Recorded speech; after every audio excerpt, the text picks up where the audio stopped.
안녕하세요. 대구부동산 스터디입니다. 안녕하세요. 대구부동산 스터디입니다. 쏘리. 네, 기다려주셔서 고맙습니다. 오늘 브리핑 내용 시작해 보겠습니다. 그리고 제가 차트 설명하는 부분에 대해서 궁금한 게 있으시면은 여기 채팅창에 남겨주시면은 제가 확인해 보도록 하겠습니다.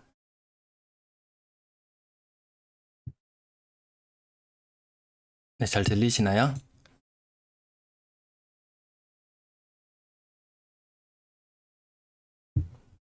부동산 가격이 코로나 이전의 수준으로 회복되고 있는 곳들이 종종 나타납니다.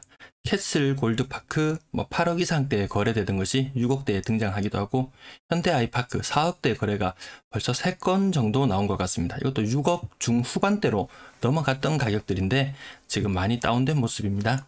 그리고 월배 3정 분양권 8억 8천까지 거래됐던 것 같은데요. 제가 월성동 그쪽 지역 특집으로 해가지고 한번 다뤄봤었는데 생각보다 거래도 많지 않을 뿐더러 분양권 가격이 거의 분양가 수준으로 떨어졌습니다. 40 몇 퍼센트인지 계산해 보니까 강창훈님 감사합니다.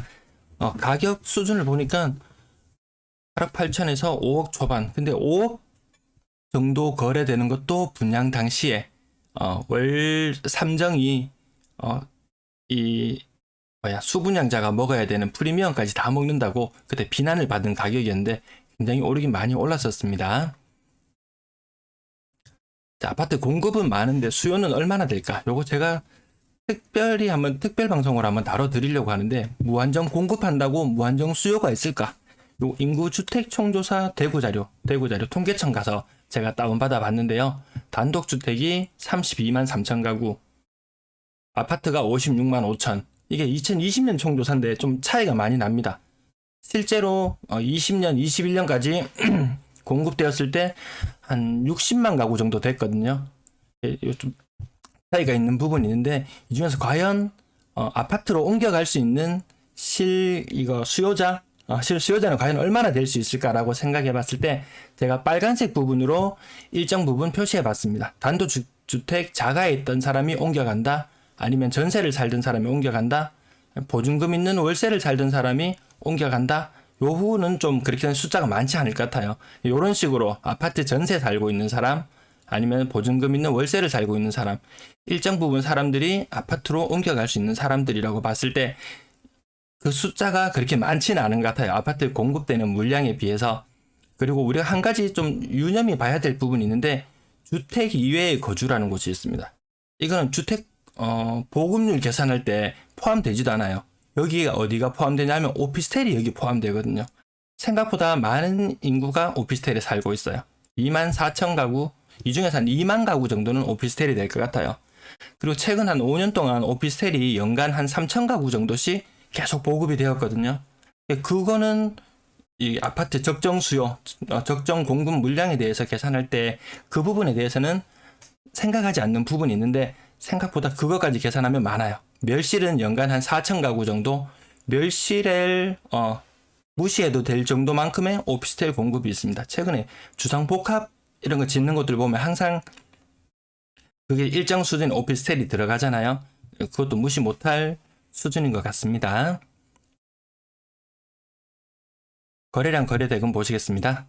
38건 신고되었어요. 조금씩 거래량이 약간씩 늘어났어요. 20 몇 건까지 거래되다가 지금 38건까지 조금 올라갔는데 아직까지 많이 올라가지는 않았어요.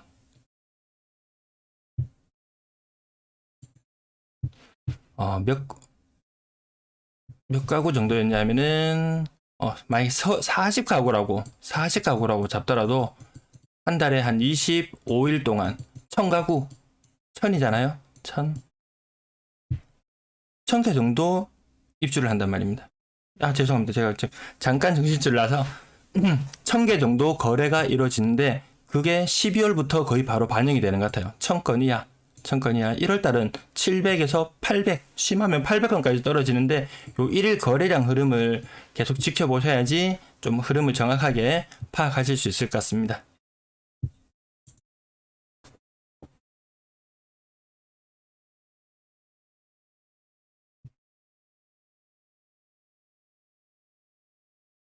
여기 오늘 조금 여기 아이고 죄송합니다. 만촌 삼정 요거는 얼마 떨어지지 않은 거래. 뭐 층수 대비 뭐 괜찮은 거래. 이 옆에 뭐 분양 예정인 곳이 뭐 있다 뭐 그런 이야기도 있고 제가 정확히 찾아보지는 않았습니다.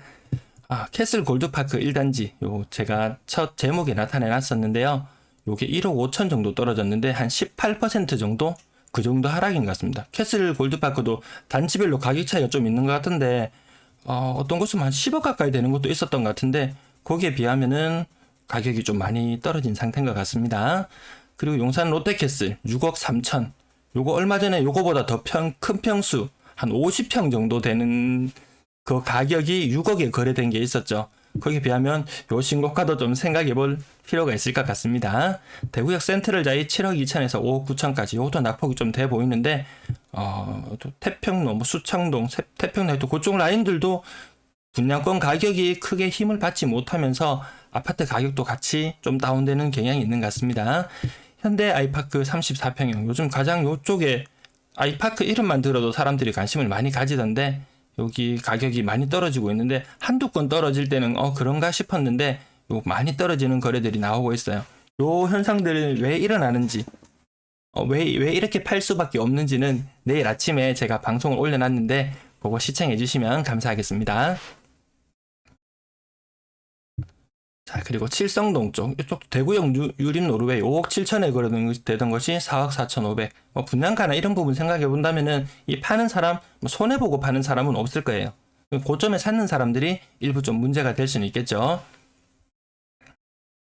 거의 다 하락거래. 제가 요 밑에 부분 잘 안 보여드리는 이유가 거의 하락거래만 계속해서 많습니다. 이거 내가 뭐 실수요, 나 뭐 집 사야 되는 상황이다. 그런데도 여기 간혹 신고가가 나오거든요. 그러면은 신고가로 내가 만약 꼭 사야 되는 상황이라면 신고가로 사기보다는 조금 더 주변 가격 흐름을 살펴볼 수 있으면 좋을 것 같습니다. 주변 혹시 뭐 집을 사려고 하시는 분들이 있다면은 계약하시기 전에 상황이 이렇게 돌아간다라고 한번 좀 알려주실 필요는 있을 것 같습니다. 요 가격 하단 부분도 신고가가 나오긴 해요. 이렇게 하락 거래가 이렇게 큰데 그래도 신고가가 나온단 말이죠. 1억 5천에 거래되는 게 1억 2,500에 거래됐어요.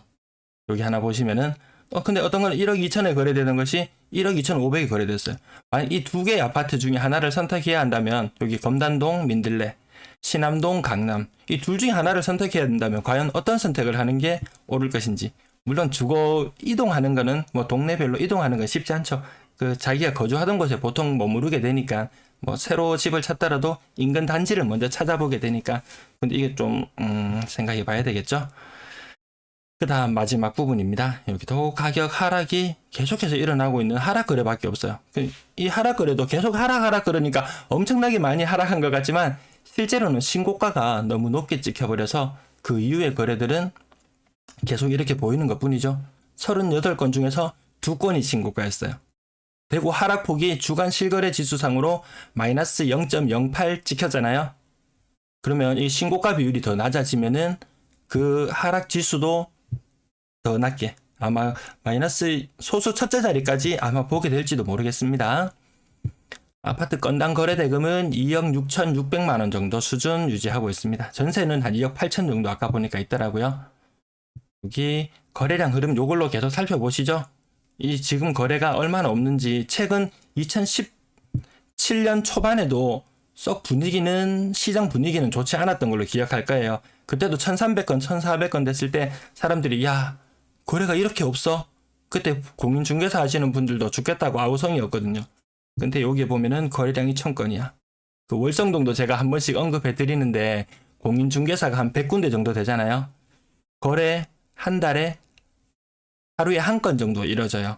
실제로 이렇게 큰 수익을 보기는 힘든 구조. 혹시라도 공인중개사 뭐 작년 말에 따가지고 뭐 창업을 준비하시는 분이 있다면은 굉장히 좀 신중해져야 될 시점인 것 같습니다. 대구시청에 들어가면은 공인중개사 등록 현황이라는 것이 나오는데 뭐 동구 이런 데도 한 800군데 정도 되는 것 같고 생각보다 공인중개사 수가 굉장히 많아요. 제가 그때 그 통계를 한번 수집을 하고 있었는데 한 4,000개 정도 되려나? 생각보다 굉장히 많거든요. 근데 거래량은 요렇게밖에 안 되는 수준이라면은 물론 아파트 말고 그 외에 토지나 뭐 상가나 그 외의 것들도 있지만 전반적으로 거래가 다 줄어드는 추세이기 때문에 좀 힘든 것 같습니다. 3억 미만 거래 비중, 아까 가격대별 거래량 제가 5페이지로 나눠서 보여드렸는데 한 66% 정도 수준이 3억 미만 거래. 특히 뭐 북구나 이런 쪽은 찾아보면 3억 미만 거래 비중이 한 80% 정도 수준도 되고 그렇습니다. 6억 이상 거래량, 여기 숫자 너무 작아서 잘 안 보이시죠? 회색 부분이 6억에서 8억인데 12월 달에 21건 거래되었고 8억에서 10억 사이가 요 주황색 부분인데 8건. 그 다음 10억을 초과하는 게 6건. 이런 식으로 거래가 많이 없습니다. 네, 김영희님 안녕하세요. 6억 이상 비율, 현금 부자, 10억 이상 현금 부자 뭐 이런 거 수치 조사했는 거 보면 대구에 많기는 많습니다. 근데 그 사람들이 집을 살 것이냐? 별로 안 산다는 말이죠. 6억 이상 비율이 4% 정도 수준까지 굉장히 많이 떨어져 있습니다. 왜 집을 안 사느냐? 샀을 때 지금 이 시스템에서는 정말 남는 게 없어요. 진짜 정말 세입자한테 봉사해주는 수준이 될 수도 있는 사람들이 있습니다. 그러면 2주택은 나은데 3주택은 더 어려워지더라고요. 보니까 종부세 때문에, 그 보유세 때문에. 구군별 거래량 제가 어제 자료에서 살짝 수정했는데요. 여기 개 부분에 보시면 12월 현재 946건이 거래되고 있어요. 거의 지금 이제 실거래 신고 일수가 손으로 꼽아봐도 다음 주 화, 수, 목, 금, 토 5일 남았는데 50건 넘어갈지는 모르겠어요. 50건 안 넘어갈 것 같아요. 1000건 이하로 찍히면은 생각보다 사람들이 설마 정말 그렇게 1000건 이하일까? 라고 하겠지만 1월은 더 적을 수 있을 것 같습니다. 분양권 거래량은 5건이 신고되었고 그 중에 0건이 신고가였습니다. 12월 현재 92건, 거의 100건 정도 수준씩 되고 있는데 여기 10월 달에는 아시죠? 송현수자인 요 분양을 요 앞전에 했고 전매가 가능한 상황이었기 때문에 거래가 좀 많이 있었습니다. 여기에 보시면 어떤 분이 막 글을 남겨주시는데 수창동 이쪽, 뭐 태평로 그쪽 라인 쪽으로 해서 대구역 제일풍경 7억까지 거래되었던 것이 6억으로 떨어졌다.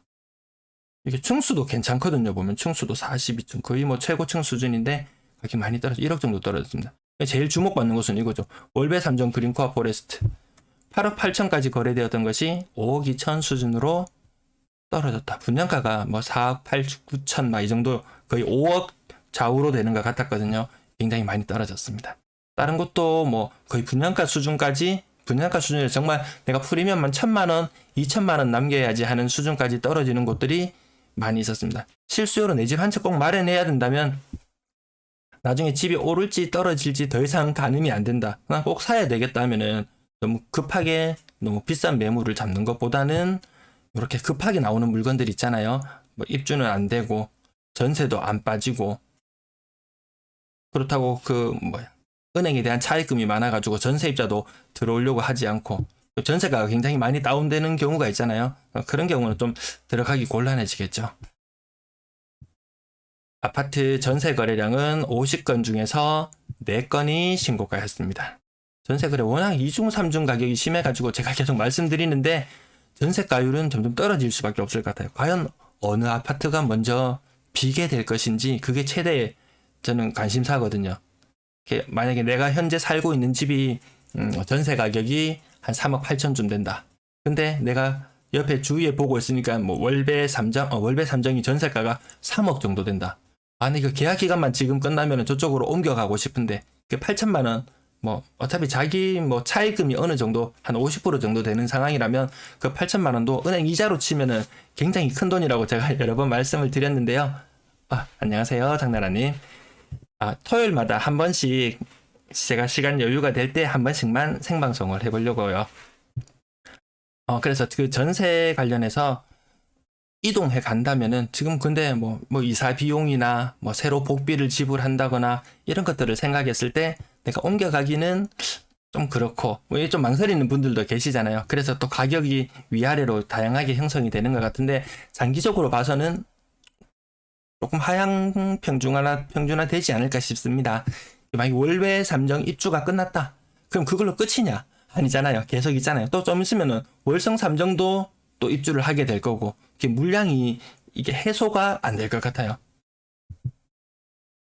이 전세 거래량 제가 전세 거래량 다시 한번 돌아와 봤는데 요거 제 특별 방송 보신 분들은 아시겠지만 이 1000건의 실거래가 신고는 되고 있지만 이 중에 실제 이동하는 것은 한 50%밖에 정도 되지 않잖아요. 장나라님, 임차법 개정으로 가격 흐름이 늦어지지 않을까요? 임차법 개정으로 가격 흐름이 늦어지지 않을까요? 가격 흐름이 좀 반영되는 게 좀 늦게 반영되는 것 같긴 하더라고요, 보니까.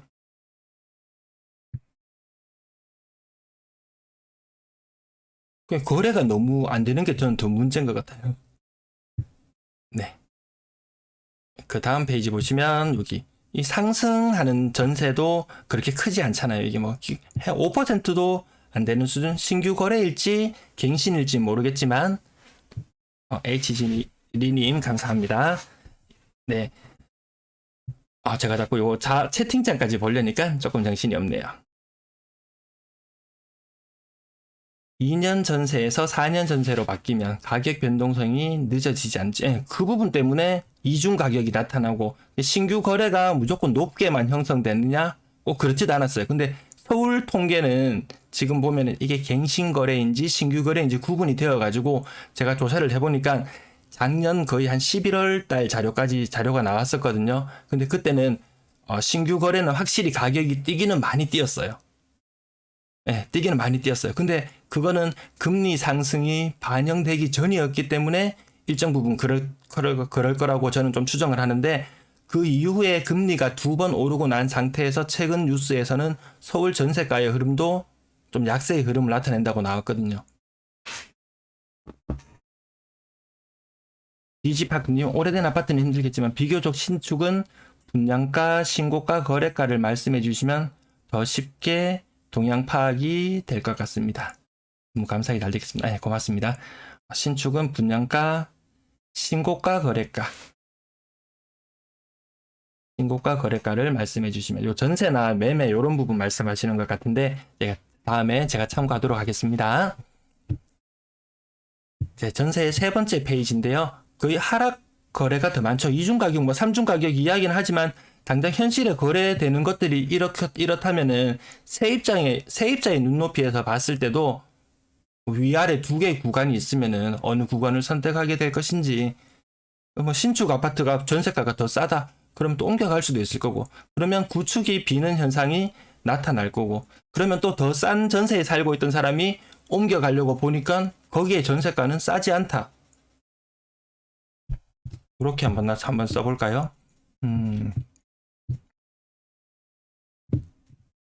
만약에 A라는 새 아파트가 있어요. 그리고 B에 사람이 거주하고 있어요. 여기 임차인이 있어요. 또 C가 있어요. C라는 아파트가 있어요. A라는 아파트는 신축이에요. 전세가가 3억이에요. 근데 B라는 곳에 사는 사람은 3.8억 정도에 살고 있어요. 3억 8천 정도에. 그러면 B라는 임차인이 이거 더 싸네 하고 옮겨갑니다. A라는 곳으로 옮겨가요. 그럴 가능성도 있겠죠. 근데 C라는 사람은 전세를 한 2억 5천 정도에 살았어요. 근데 B라는 집이 더 마음에 들어요. 나 B로 옮겨갈 테야 라고 생각하고 딱 보니까 웬걸 B가 더 비싸요. A보다 A가 거주 환경, 정주 여건이 더 좋음에도 불구하고 B가 더 비싼 이런 현상이 일어날 거예요.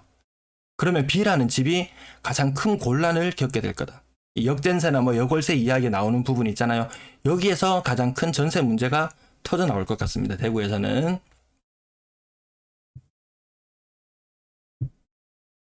네, 다음 페이지로 넘어가 보겠습니다. 전세 하단 부분의 거래. 근데 큰 게 오르는 거래가 없어요. 여기 전세 아까 50건 중에서 4건만 신고가였습니다. 그러면 이 10% 비율밖에 안 되면은 전세 지수, 주간 전세 지수도 계속 떨어지는 형태로 나타날 것 같습니다. 가격 하단 부분도 모두 하락 거래였고요. 평균 전세 가격은 2억 8,500만 원 정도 수준. 어느 정도 매매가보다 더 높은 전세가 계속 유지되고 있는데 사람들이 그래도 어느 정도 나 이 정도 환경에서는 살아야지 하는 그 욕구가 요 수치에 어느 정도 반영되는 것 같습니다. 금리가 뭐 계속 저금리 상태였다면은 전년도에 아마 이런 형태를 계속 유지했을 거예요, 아마.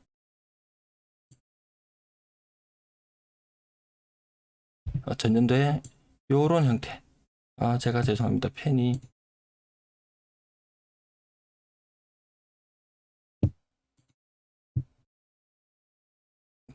전년도에 금리가 저금리였다면은 이 상태, 제가 지금 색깔이 지금 제대로 안 나타나는데 이 상태를 계속 유지했을 것 같습니다. 근데 금리 때문에 이 변수가 너무 커져 버렸어요. 올해 당장에 뭐 1월 달에도 금리 인상 한번 했던데 그 이후 것들은 또 뒤에 반영될 것 같습니다. 요건 지나갈게요. 자주 말씀드리는 부분 지나갈게요. 3억 미만 전세 비중이 아마 점점 더 높아지는 경향으로 갈 것 같습니다.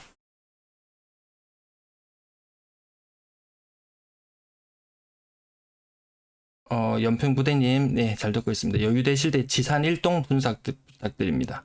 동상향 이후 모방벙으로 재개발하려고 움직이네요. 아마 그거 대구시에서 좀 더 종상향 관련된 발표는 또 나올 것 같은데 아마 움직임은 많은데 지금도 움직이는 거 굉장히 많아요. 가로주택 정비 사업부터 해서 소규모 재건축 그리고 여기 종상향 되는 지역까지 해서 움직임이 굉장히 많은데 지금 이 청약 시장의 이 분위기로서는 쉽지 않을 거예요. 시작하는 게 쉽지 않을 거예요. 지산 1동, 지산동 그 구간들이 막 나눠져 있어가지고요. 종상향하는 지역들도 제가 다음에 종상향하는 지역은 또 다시 한번 더 다뤄드리도록 하겠습니다. 자주 언급드리는 부분은 좀 지나갈게요. 4억 이상 거래 비중은 한 15%에서 18%. 4억 이상 전세 그래도 아직 들어가시는 분들도 많이 있으세요. 월세 거래량은 55건 신고되었는데요. 요거 제가 자주 말씀을 안 드리고 지나가는 부분인데 월세 중에서도 요렇게 보증금 2억 9,500에 10만원.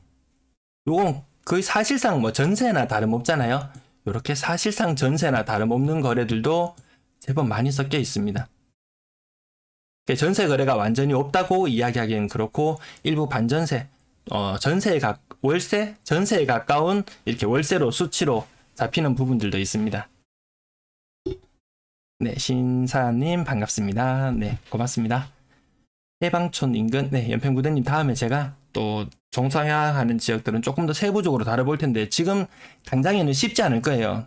제가 미분양 그 물량 개수도 한번 산정해보고 했는데 대구 청약 시장에 통장 들어오는 숫자가 너무 적어요. 너무 적어요. 좀 어려움이 있습니다, 보면. 어쨌든 여기 제일 한 개만 딱 체크해 볼게요. 성당 내미안 이편은 세상 3단지 84제곱미터형 2억 9,500에 10만원. 이 보증금 2억 9,500만원이라면은 이게 어느 정도 수준이냐 하면은 2000몇 년도인가 2017년 2018년 한 2018년 정도 2018년 정도 가격 되는 것 같아요. 보니까 물론 여기 월세 10만원이 붙긴 했지만 근데 여기 매매 가격은 많이 오를 때 한 3억 후반대 한 3억 7, 8천 하던 것이 한 5억 5천까지 올랐었거든요. 매매가는 확 올랐어요. 전세가가 생각보다 뒷받침이 좀 덜 되고 있는 것 같습니다. 실거주가 받쳐줘야 하는데 저도 직장 다니지만 대출도 어려우니 전세로 계속 살아야 하나 하다가도 매매에 두는 게 나을 듯 하지만 접근이 어렵네요. 전세 싼 걸로 4년 동안 버텨야 할지 고민입니다. 대부분 직장인들은 비슷할 것 같아요. 항상 좋은 방송 덕분에 네 고맙습니다. HD님 네 아까 이게 과연 얼마나 옮겨갈 수 있을 것인지 그 부분 여기 다시 한번 보시면은 잠깐만 못 보신 분들이 있을까봐 잠깐만 다시 한번 보고 올게요. 여기 네 공급이 계속 많이 있었는데 실거주가 정말 받쳐줘야 됩니다. 실거주. 이게 실거주라는 게 단순히 나 저기 살고 싶어 하는 그 실거주 말고 어느 정도 자산적인 여력을 갖춘 사람들이 옮겨갈 수 있을 텐데 그 숫자가 그렇게 많지 않아요. 보니까 전세 산 걸로 4년 동안 버티고 들어가는 것도 또 하나의 방법이 될 수 있는데 이 정책의 일관성이 없잖아요. 정책의 일관성이 없어가지고 정말 이 실거주 하는 사람들이 너무 고민이 많은 것 같습니다. 정책이 어느 정도 일관성, 지금 같은 일관성만 보여준다면 정말 3년, 4년 기다렸다가 사는 게 더 이득인 것 같은데 과거에 그랬다가 너무 피해 많이 본 사람들이 있잖아요. 실거주 한 채. 네, 그 부분에 있어서도 좀 많은 문제가 있었습니다. 케빈장님 고맙습니다. 네, 저도 실시간 방송 한 지금 3번째 정도 하고 있는데 토요일 날 시간 날 때 잠깐 해보려고 합니다. 화면 좀 흐리신가요? 죄송합니다. 제가 그 부분은 저도 이거 화질은 좀 개선해 보려고 했는데 지금 잘 안 되더라고요. 보니까 이게 뭐 채팅 시간을 지연시키면 화질이 조금 더 좋아지곤 하던데 그 방법도 한번 찾아보겠습니다. 월배 3정 1월이 입주 마감인 것 같은데 지금 매물이 많던데 입주 마감 이후 무슨 페널티가 생기나요? 뭐 입주 지연 이자 내고 버티겠죠. 뭐 2개월, 3개월 그럼 회사 사정에 따라 다른데 조금 더 길게 줄 수도 있고 짧게 줄 수도 있고 그런 것 같아요. 그런 상황이 많이 생기면은 또 나중 그 이후의 페널티는 뭐 취소된다거나 뭐 이런 것들도 있긴 있잖아요. 네. 평균 월세 가격은 48만 원에 전세 보증금은 5,495만 원. 전년 말에 6천만 원 가까이 올라갔던 데에 비해서는 또 조금 떨어집니다. 이게 금리 부분이 보증금에도 계속 어느 정도 반영은 되고 있는 것 같습니다. 해상도 기본값이 114라서 설정해서 720으로요. 지금 제가 할 수 있을지 모르겠습니다. 지금은 해보고 한 가지 계산해 나가도록 하겠습니다. 이거 한 개 잠깐 메모 남겨뒀다가 계산해 나갈게요.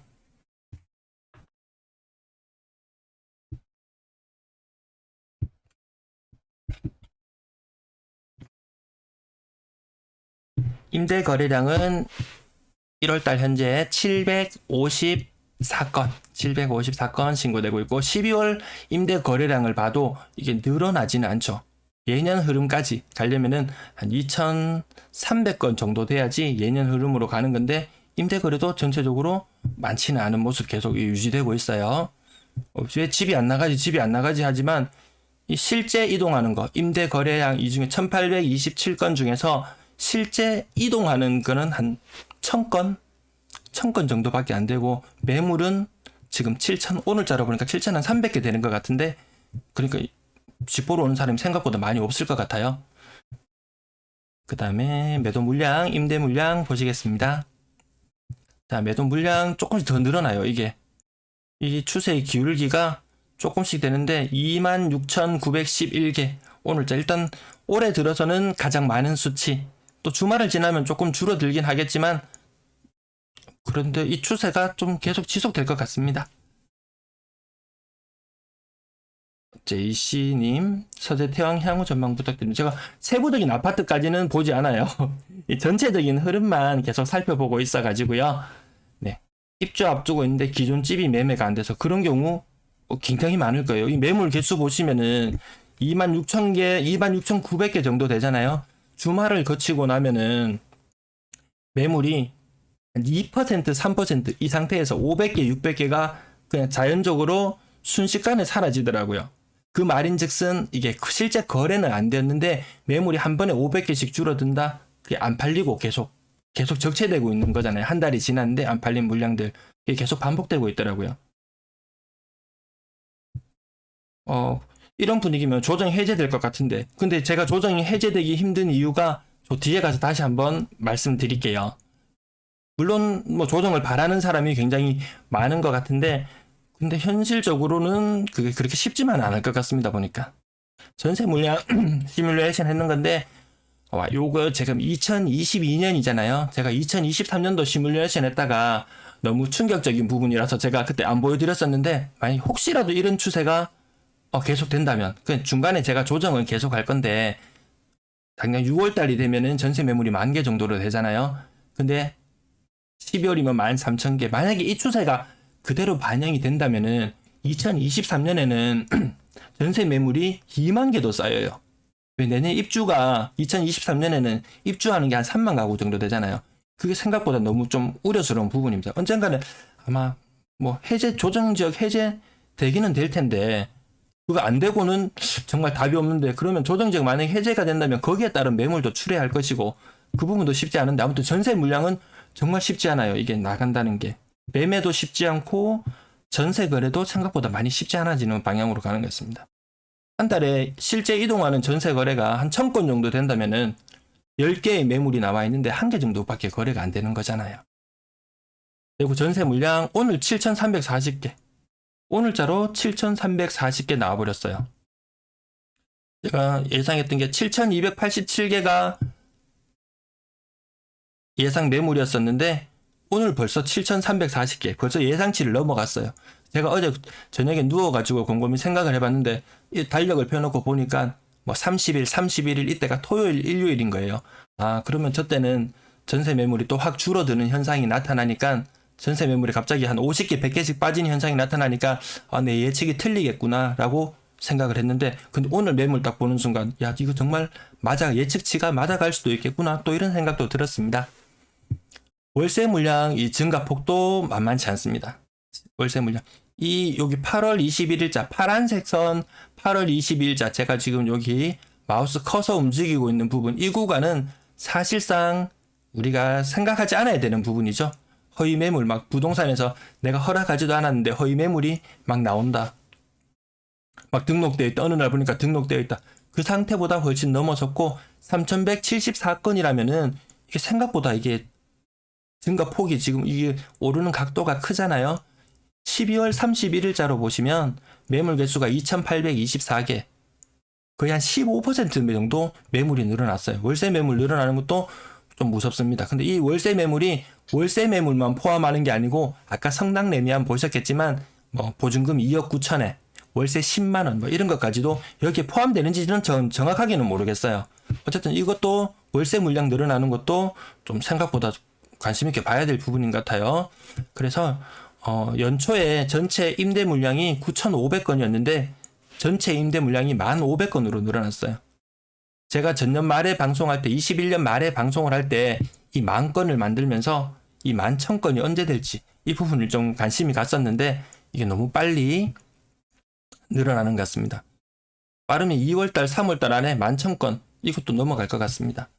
근데 6월, 7월이 되면 지금은 전체 임대 물량 숫자가 10,000건을 넘어갔다고 우려스럽다고 하는데 전세 물량만 이 숫자가 되니까 조금 더 유념해서 봐야 될 부분인 것 같습니다. 하반기 입주 물량 여기 계속 조사하고 있는데 월배 3정 요게 이 전체 큰 시장 있잖아요. 그 달서구 전체 아파트에 한 5분의 1, 6분의 1, 한 7분의 1 정도 있었던가요? 한 24,000 가구 정도 되는 곳에 1,300세대 1,500세대 아파트가 그 동네 분위기를 완전히 지금 휘저어 놓고 있는 그런 느낌이잖아요. 매물 개수가 줄어들지 않으면서 분양권 가격이 8억 8천까지 거래되던 것이 뭐 5억 2천에 거래된다? 5억 2천에 거래됐다? 사람들 깜짝 놀라잖아요. 분양가가 올라가고 다시 신축 아파트의 가격이 올라가면서 그 전에 있던 구축 아파트들의 가격이 따라서 올라갔는데 웬걸 분양권도 떨어지지? 신축 아파트 가격도 떨어지지? 신축 아파트 전세가도 떨어지지? 그 다음 수수는 뭐지? 그래도 우리 집은 계속 오를까? 좀 그런 것 같진 않잖아요, 보면은. 그러면서 대충 추세는 자기가 판단을 스스로, 시청자분이 스스로 판단을 하셔야 되지, 제가 거기 떨어집니다. 뭐, 이렇게 이야기는 못할 것 같습니다. 자, 월배 3정 전세 가격이 점점 떨어지는 현상이 계속 나와요. 제가 요 밑에 구간까지 살펴봤는데, 2억 9천, 3억, 3억 1천, 3억 2천, 3억 3천까지 매물들도 굉장히 많이 쌓이더라고요, 보니까. 그전에는 3억 5천 이하의 매물 찾기가 좀 힘들었었는데, 3억 3천대의 매물도 굉장히 많이 나와 있었어요. 오늘자로는 매물이 307개 나와 있었습니다. 제가 부산도 한 번씩 이렇게 언급을 해드리는데 부산에 한 3,800세대 정도 입주하는 곳이 있었어요. 동네 레미안 아이파크. 근데 거기는 전세 매물이 1,150개 정도 나와 있어요. 근데 똑같은 현상을 겪는 게 월배 3정 여기도 전세 매물 실거래 신고되는 게 잘 안 나오거든요. 동네 레미안 아이파크도 또 비슷한 현상을 겪고 있어요. 그래서 조정지역이 해제될 것이냐 말 것이냐 그 이야기가 나올 때마다 대구만 떨어지는 게 아니에요. 뭐 주정심의가 뭐 6개월마다 열리고 이렇게 이야기를 하잖아요. 근데 6개월 이후에 주정심의가 열리는 상황이 되었을 때는 대구뿐만 아니고 부산이건 어느 지역이건 다 비슷한 상황이기 때문에 모두 다 조정을 풀어줘야 된다. 저는 계속 이 논리로 지금 설명을 드리거든요.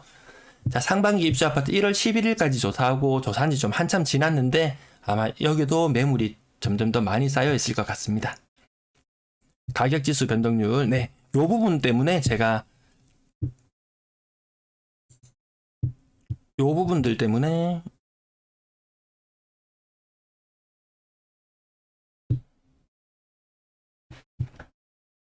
잠시만 좀 지우고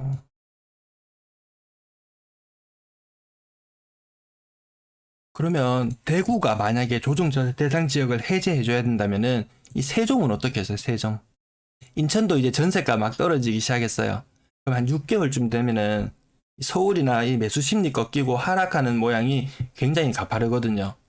서울도 아마 떨어져 있을 거예요. 지금 실거래 서울도 실거래 신고되는 거 제가 자료를 계속 조사해 보면은 가끔 신고가가 터져 나오기는 하지만 전체적으로는 하락거래 비중이 굉장히 높아지고 있어요.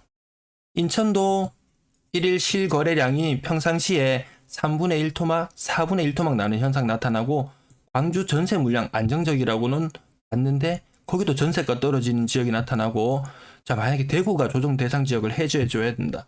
그럼 세종은 뭐 투기 가열지구는 이렇게 여러 가지가 다 묶여 있잖아요. 계속 풀어줘야 될 거예요. 부산도 대구를 바짝 쫓아오고 있어요. 대구가 딱 0으로 보합권에 있을 때 부산은 0.2% 상승.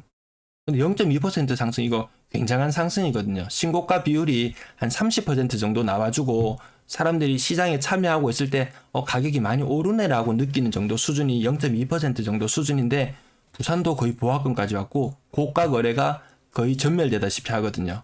자, 6개월 후에 지금 1월 달인데 6월 달이 되었어요. 대구 조정 대상 지역 해제해달라고 분명히 또 요청을 할 거예요. 요청을 해준다? 이 요청을 받아들여준다? 그럼 다른 데가 가만히 안 있어요.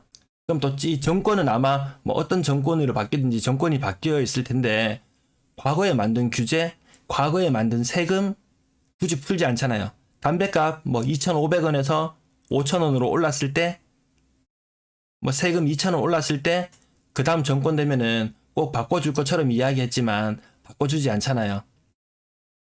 이 규제도 내가 건드리지 않으면 새로운 어떤 정부가 들어섰을 때 이걸 건들지 않는다면은 책임을 이전 정부에 떠넘기면 되잖아요. 그건 내가 만든 거 아니야. 이전 정부에서 다 했는 거야라고 그냥 모른 척하고 지나가 버릴 수도 있을 것 같습니다. 그래서 풀어주기는 시장 상황이 또 굉장히 위태로워질 수 있으니까 풀어주지는 않을 것 같습니다. 또 상황은 또 어떻게 흘러갈지 모르니까 또 정권이 바뀌는 것도 보고 여러 가지 또 소식도 계속 접해봐야 될 것 같습니다. 자, 아파트 매매 가격 지수 여기가 지금 달서구가 마이너스 0.01. 여기 인구 유출이 좀 나름 심한 곳이잖아요.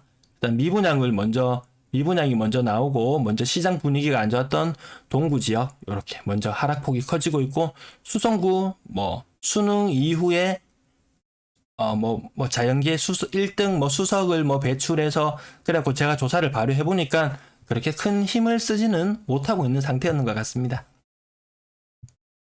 전세 가격 지수도 달서구 지역이 0.15. 이 제가 계속 월배 탐정을 계속 보는 이유가 이 전세 시장을 여기 제일 뒤흔들어 놔버렸잖아요. 그 하나가 1300세대 하나가. 근데 이후에 또 줄줄이 많이 있으니까 이 전세 시장은 가격은 더 떨어질 수밖에 없을 거다. 누군가는 또 이야기합니다. 임대차 3법 이후에는 전세가가 폭등할 거라고 이야기합니다. 근데 상황이 그렇게 흘러가지 않는걸요. 그럼 전세가가 폭등을 할 거고 그 논리에 맞춰서 또 집값은 또 올라갈 거다라고 이야기를 했는데 당장 전세가 약세를 보이고 있는데 이 약세 흐름이 지금 7개월, 8개월 후에 갑자기 급상승으로 바뀌는 그런 흐름이 나타날 거라고 보이진 않아요. 이게 추세가 아주 천천히 바뀌면서 그것이 하나의 흐름이 되어 가니까요. 맞아요. 네. 대선 끝나면 주식, 부동산 줄줄 흘러내립니다. 여긴 또 서로 다른 견해가 있으니까요.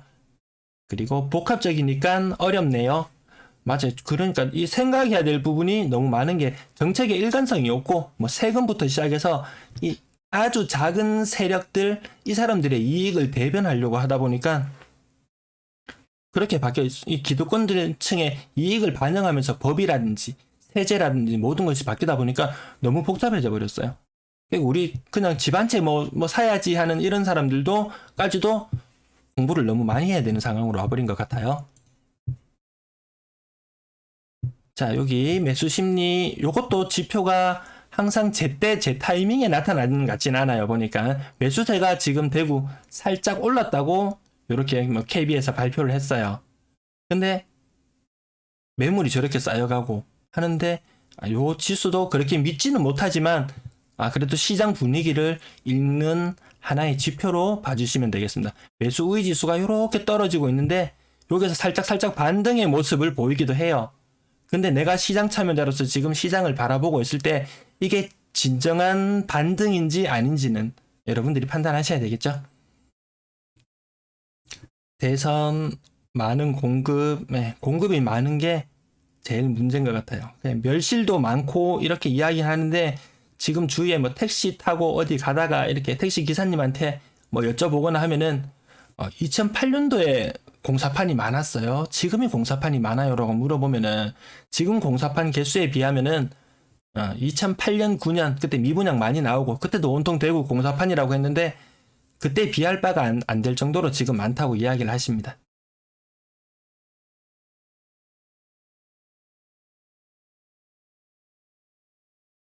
(16년) 이후 매매지수 하락률은 얼마 안 되어도 개별 단지는 10% 20% 이상 하락이 있는데 이번에는 어떨지 궁금해요.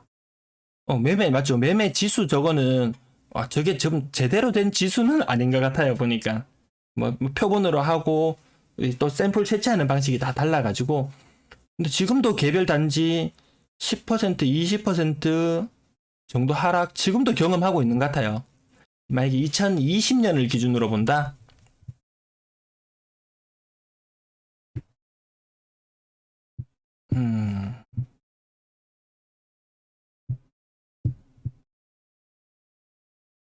제가 펜을 써서 한번 펜을 지금 못 쓰겠는데 사람마다 체감하는 부분은 좀 다 다를 것 같은데요.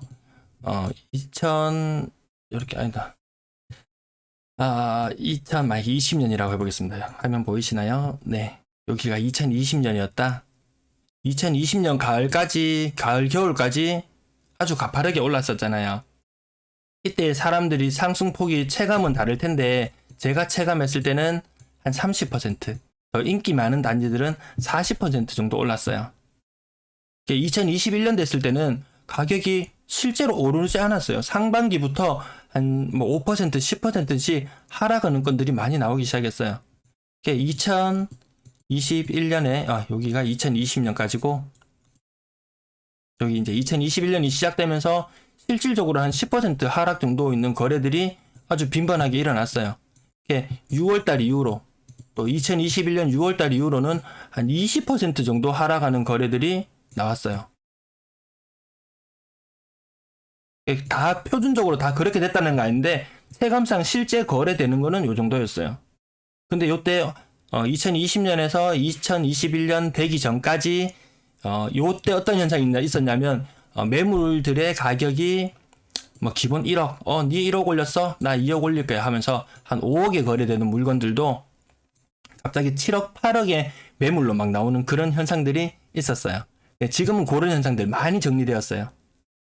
지금 네이버나 매물이나 이런 데 호가 나와 있는 거 보면은 2020년 하반기 들어서 갑자기 급상승을 하기 전보다는 그래도 한 20% 정도 높은 가격, 롯데 대비 지금은 한 20% 높은 정도 가격에 매물들이 거의 나와 있고 실제 거래되는 거는 네이버 호가보다 한 10% 정도 떨어진 것들이 실거래가로 많이 찍혔습니다. 그럼 결론적으로 2020년 대비 지금은 한 10% 정도 오른 거래 그런 것들만 주로 이뤄진다. 근데 가끔 우리를 놀라게 하는 것은 이 2020년 이 상승기 급상승기 이전의 거래들도 실거래가가 지금 찍힐 때마다 제가 어디 폭락 그러면서 제목을 붙이잖아요. 제가 뭐 어디 뭐 특정 아파트를 뭐 하대하거나 뭐 그런 건 아니고 그렇게 해야지 조회수가 많이 나오더라. 어쨌든 그래서 실제 이렇게 우리 깜짝깜짝 놀라게 하는 거는 2020년 그 이전 가격의 거래들인데 이 거래들 지극히 합리적인 거래랍니다. 제가 내일 아침에 다루다 계속 말씀을 드리는데 그 거래가 이 매도자 입장에서 봤을 때는 굉장히 합리적인 거래라는 거. 네, 시간이 너무 길어져서 한 2분만 더 있다가 마칠게요. 긴 시간 시청해 주셔서 감사합니다. 앞으로 예정된 금리 인상, 대구 분양 입주 물량, 평균 소득 저하, 일자리 부족, 젊은 세대 수도권 진입 등 좋아질 게 하나도 없어요. 네, 요 부분만 한번 같이 한번 살펴보고 마치도록 하겠습니다. 워낙 이 경제의 뭐 거시적인 부분이나 이런 것들은 다른 유튜버 분들이 워낙에 많이 다뤄주셔가지고 저는 그걸 안 하고 딱 대구에 특화된 자료, 대구에 특화된 자료만 딱 다뤄드리려고 하다 보니까 이 큰 부분에 대해서는 잘 다뤄드리지 못하는데, 금리 인상, 뭐 미국부터 계속 안 좋은 이야기가 나오고 있어가지고 금리 인상은 일단 그거 계산을 해두고 뭐 투자를 하건 뭐라건 생각하셔야 될 것 같고, 분양 입주 물량 많은 거는 뭐 전국적으로 유명할 거고, 평균 소득 저하, 평균 소득 저하, 어제 제가 그 장리쌀 이야기 잠깐 말씀을 드렸었는데, 자영업자들은 정말 우리 일반 주택에 투자를 했던 사람들은 20년, 30년을 보고 긴 기간을 보고 대출을 했지만, 이 자영업자들의 대출의 질이 그렇게 좋지 않아요. 뭐 당장 3월달 이후로, 대선 이후로 자영업자 지금 일부 원금 이자 안 갚고 상한 유예되고 있는 것들을 그만두겠다. 그게 3개월 계속 연장해서 지금까지 온 건데, 그 자영업자들이 소득을 대출금, 원리금을 상환해야 된다. 근데 그동안 밀려왔던 것들을 또 한 번에 많이 은행이 자기들도 건전하게 운영해야 되기 때문에 한 번에 많이 상환하라고 하는 그런 경우일 수도 있겠더라고요. 그래서 어제 뭐 자영업자한테 평균 300만 원 지원금 준다고 했을 때, 야, 자영업자 정말 힘들겠구나. 그런 부분 느꼈습니다. 거의 저도 이게 TV 언론을 통해서 주로 자영업자 소식은 접하는데, 그 사람들이 빚을 내는 규모가 장난이 아니더라고요. 근데 그나마 이 코로나 상황이 조금 나아지고 일반 가게에서 소비를 해야 되는 상황이 되었는데, 금리가 오르고 은행에 갚아 나가야 되는 돈이 많아져 버리게 되면 일반 가게에서는 가처분 소득이 그만큼 줄어들게 되고 소비는 더 나아질 기미를 안 보일 거예요. 그 부분도 좀 힘들 거고, 일자리는 뭐 신규 채용 이런 거 관련해서 뉴스에서 본 적이 없습니다. 젊은 세대 수도권 진입이 얼마나 심각하냐면, 대구 지역은 특별 방송으로 안 다루던데 부산, 경남 이쪽 지역은 다뤘어요. 젊은 층이 너무 많이 빠져나가더라고요. 그래서 25살에서 45살 한창 일하기 좋은 나이 있잖아요. 한창 일하기 좋은 나이, 그 인구대가 너무 적어요.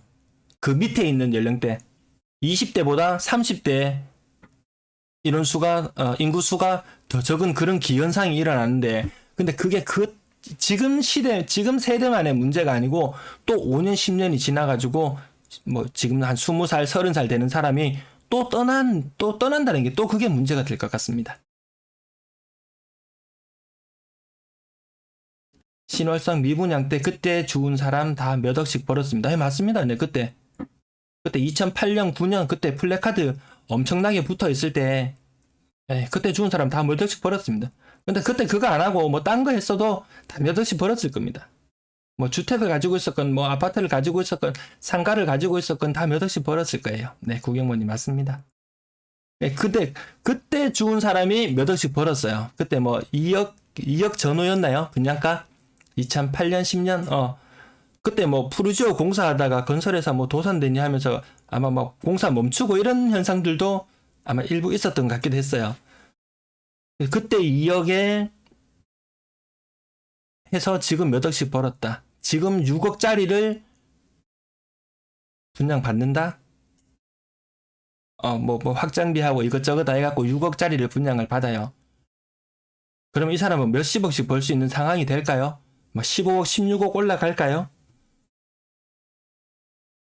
수요가 좀 이게 한정적인 부분이, 인구 유출이 심해지고 수요가 한정적인 부분이 좀 단기적으로 영향을 미쳐 나갈 것 같습니다.